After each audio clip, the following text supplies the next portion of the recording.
So this is a course on Kubernetes, and I'm assuming that you have a background in Docker and Linux.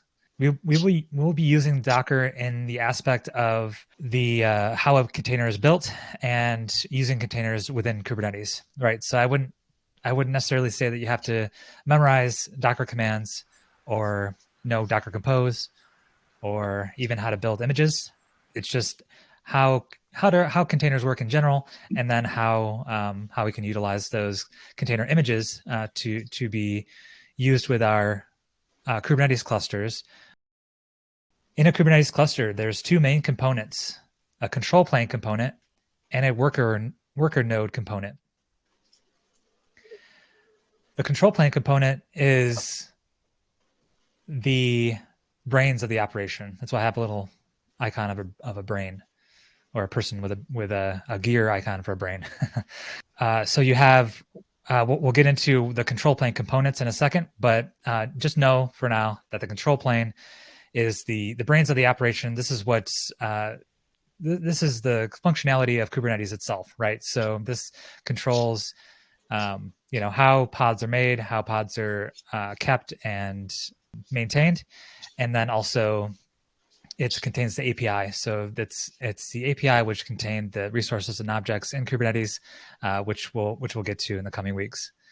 So this is the control plane. The worker node, on the other hand, are the nodes or the servers that will be running your workloads.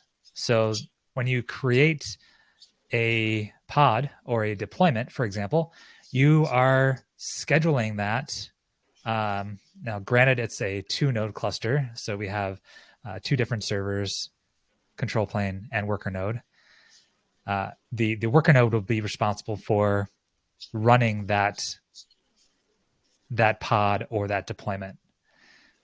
So going back to the control plane, here we have the API server, scheduler, controller manager, and etcd.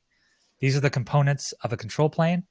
All again responsible for operating Kubernetes itself. On the worker nodes, we have the container runtime, which I just explained was containerd. We have kubelet, which is going to be responsible for reaching out to the control plane to get the health status of pods. In some cases, it's going to be responsible for the just checking in with the control plane to see if certain things are available within the etcd data store.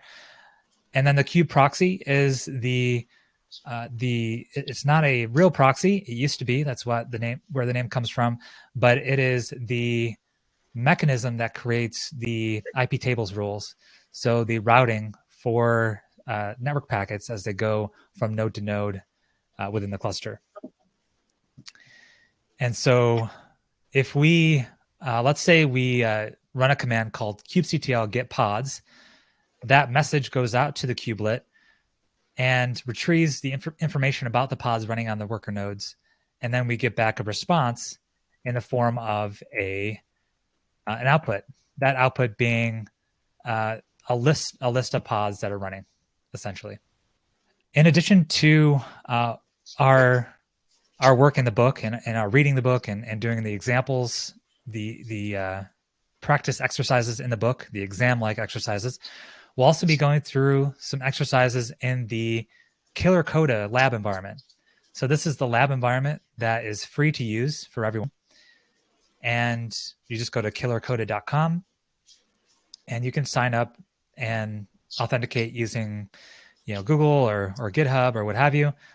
Create a free account, and then you can use this lab environment, which includes a free access to a cluster, right? So we don't have to worry about building our own clusters, even though we will toy with that a little bit in our local environment and using Kind. But this is just a supplemental resource for us to use throughout the